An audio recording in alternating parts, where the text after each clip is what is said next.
Remember where you're looking? Good. Hi guys, welcome back to my What's with that sounds? Okay. Alright. Hi guys. So I just carry on. No, Biowa. At least let's be neutral during that intro. Sorry. Okay. And smile. Okay. Hi guys. Tola, just keep it going, man. Biowa, for the Okay, intro, you okay, have to look neutral. okay. Yes. Are you ready? I am. Okay. Do you want to do it? No. Okay.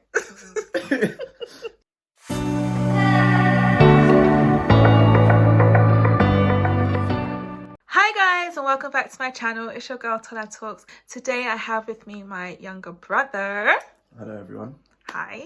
And we're going to be talking about a very interesting and relevant topic, so stay tuned. But first, if you haven't already, what do they need to do? Like, subscribe, and is that it? Yeah, like and subscribe, guys. Yeah, like and subscribe and comment, after you've watched the video. But definitely subscribe, okay?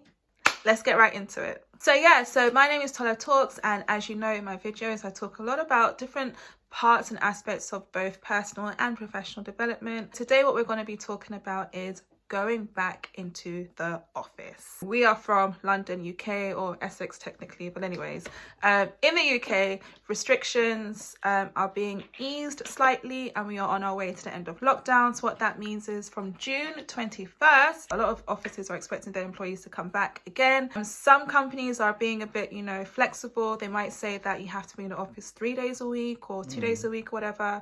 So we just want to have a discussion about, is it even necessary? How do we feel about that? Are we trying to go into the office? Because I have my own thoughts on that. But yeah, so I'm going to start with you. But first, I think it'll be nice to introduce yourself properly to my 200 and something. No, that's a lie. What? Wow, I really tried to say 200. Younger brother, would you like to introduce yourself real quick to my, subscribers? Let them know who you are, what you studied, what you're doing now. Sure. So, Peter, Maiwa, Evander, whichever one you prefer, really. I studied languages, so it was Chinese and Japanese studies at the University of Manchester. Ni hao. Yeah, I still live in Manchester. I'm currently working there, I guess, just a bit deeper. I'm into fashion, sort of rebranding my clothing line right now, so that should be an interesting experience for 2021. So keep an eye out for that. Yeah, that's pretty much me, really. Awesome. Can you try and introduce yourself in Japanese? もちろんできる。なんと言えばいいか。俺はピーターと申す。よろしくお願いします。Everything you said in English, was that in Japanese just now? No. Okay. I was like, where's the rest of it? I can't speak Chinese as fluently as how he can speak. No, I know, but I'm saying I can't speak Chinese or Mandarin as fluently as he can speak Mandarin. I mean, I can't speak... Apparently you can't speak English very well either. I cannot speak Mandarin as fluently as he can speak Japanese, but we move. Ask me about German though, yo, it's a wrap. Anyways, back to the topic. So we are going to be discussing our thoughts on moving back into the office. Let's just get into it. Sure. So what do you think? I mean, personally, I don't really mind it that much. My whole sort of career has been working from home. I spent 5 days in the office before lockdown started in March 2020, so I didn't really have much experience, but I've been into the office a couple of times since, and I feel more productive in the office just because I have quite a lazy personality. So if I don't really have that work environment around me, I'm gonna be any excuse to just take a 10-minute break here or there, I'm definitely gonna take it. But at the same time, it's you just have to know yourself. Even if you don't, so me, for example, even when I'm working from home, I still have to put in you can't just not do the work. But I kind of like the idea of having a blended approach. So what we're going to be doing is 2 or 3 days working from home, 2 or 3 days working from the office. It's good for people that can't afford to not work in the office. And it's also good because it's you don't have to wake up at 6 o'clock every morning to get into the office when you don't need to. So Okay, cool. I feel like I don't disagree with anything you said. You're quite new to, you know, like the kind of adult working life. You've been schooling, you've, you know, recently graduated, you've done a few internships here and there. So this is like your first experience, like becoming a real like working adult. Exactly. So for you, for your initial experience to have been pretty much working from home since last year with lockdown and everything, that's pretty much all you know. But like you said, you know yourself, you know that you kind of need, in fact, we all know that you need that is you need to violate. No, because it's true, because like hands down I will say, out of all the kids, you might just be the smartest, you might be, but you're also 100% the laziest. So he needs like that environment to kind of like be productive and, you know, be on his case and stuff like that.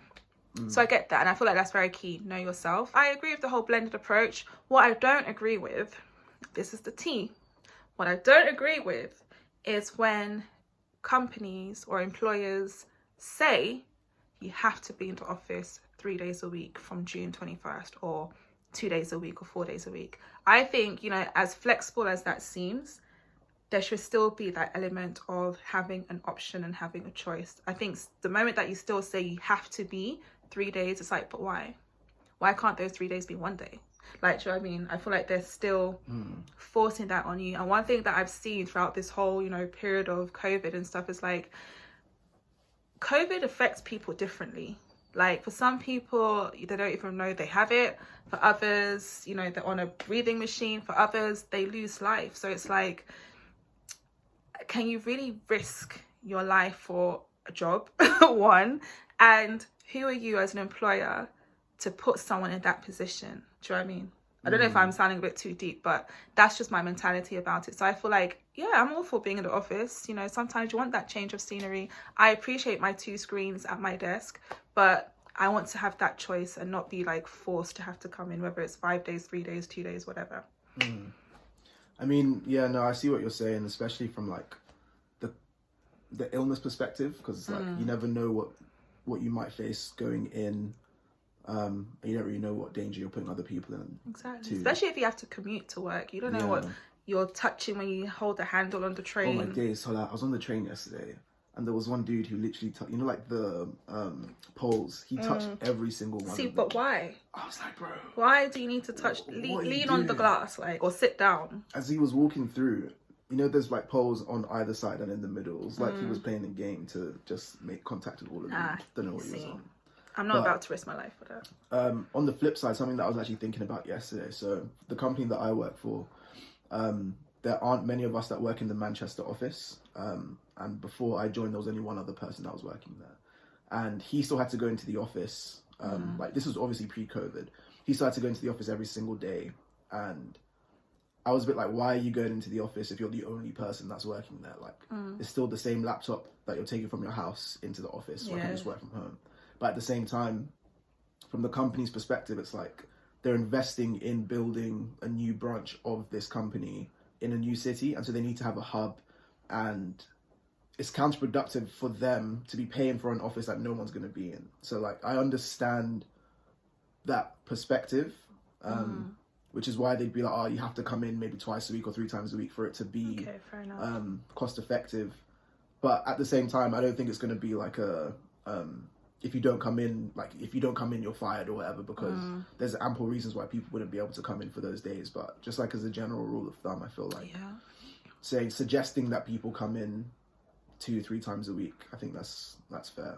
Okay, I think if that's what it is, if it's a, you know, heavily suggested situation like the UK like to do, then that's different. But as long as there's still, like I said, that element of choice, so even if you are saying you have to come in 3 days a week, if I now say, actually, I would feel more comfortable coming in 1 day, I don't want it to be a case where that's like a big thing. Like they should allow that, they should authorize that. So yeah, okay, so I get that, especially with, you know, trying to invest in a hub and making sure that it, you know, makes sense and you're not losing out on money. My next question is, I work a lot in graduate recruitment, as you know. So I've heard of a company in particular through some of my colleagues / friends, and they've told me about, you know, that particular company.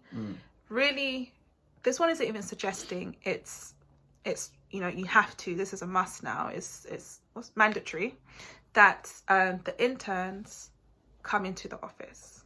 Now remember, interns, they're not on a grad scheme, they're on an internship. So it's not even like they get a guaranteed job after. It's experience, which is great, but you can't even say, oh, if you come in, you're guaranteed a position at this company. So it's like, I feel like they are risking quite a lot for something that isn't really worth risking, you know? They're getting paid.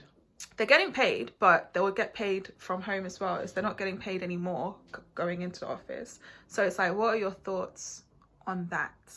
Remember, this is you have to come into the office. So is it only the interns that are like, it's mandatory for them to come in? That's a violation, I can't lie. Like, what is the difference between like, I understand that, like, you know, as an intern, you're going there for a particular experience. Like if you're doing a summer internship or whatever, it's like, it'll be good for you to go into the office to see what it's like working from there. But at the same time, this is COVID. Like, it's not, this isn't regular life. Anyway, it's not regular life. So it's like, it would be different if it was a rule that was in place for everyone, like regular staff as well. But because it's just the interns, I feel like they're probably, I mean, based on like age, they're probably the least vulnerable. But at the same time, it's like, why are you making people like, you don't know who's in their household, you don't know what kind of lifestyle they're living. Like, people, like loads of people I know are shielding. So like, why would you do that? And on that same note about pay too, I feel like one thing that's really going to stop people from wanting to go back into the office is the fact that, like, people have been working from home for like a year now, and people that haven't been furloughed, for example, they've been getting paid exactly the same amount, and it's like they haven't been paying for transport. Personally, like, I live in Manchester, so public transport is not really a thing. I mean, obviously it exists, but like, I don't need to take it. But living in London, I know most people are spending regularly like £200 to £300 every month on just transport. So now that hasn't happened for a year, do you really expect people to just be willy-nilly dashing £200-300 every month? It's not going to happen. Which means TfL's kind of pissed, but and like TfL, you know, every year they always like to up their prices. I remember when getting on a bus was legit 40p, and now it's, I don't even know what it is. I don't remember that. Okay, but I'm not that much older than you. Anyways, but yeah, so that's a really good point. So that moves me on to like the whole like finance aspect of it. The amount of money that we have saved and the amount of stress that we have not had to go through just by like not having to buy, you know, our monthly tickets or top up our Oyster cards or wait for delayed trains or cancelled trains and have that, you know, anxiety that, oh man, like I'm gonna be late for work and all of, like, you don't even have to think about that. Like, that is, I'm late for work sometimes, but even working from home. That's a different story. Yeah, but I mean, like, at least you're in control of that. You're in control of that, so that's just a you problem. But it's like, sometimes these things are out of our control. And again, someone like me, who I'm very, you know, conscious of time and stuff like that, like, I'm not gonna lie, those things stress me out. Like, you make the effort to wake up on time, and where we live, you know, we're not in the heart of London. It takes a good, you know, train or two to get into like the city where we need to work and stuff like that. So just knowing that I don't have to spend money doing that, I don't have to worry about catching this train or the station telling me the train is 2 minutes delayed, and then that 2 minutes turns into 6 minutes, and that turns into 12, and you're just like, man, so CTC violates sometimes. We're not trying to call out any lines now. Like, you know. Sorry. Let's just say TfL in general. I feel like that's definitely a plus, you know, not having to go into the office and everything.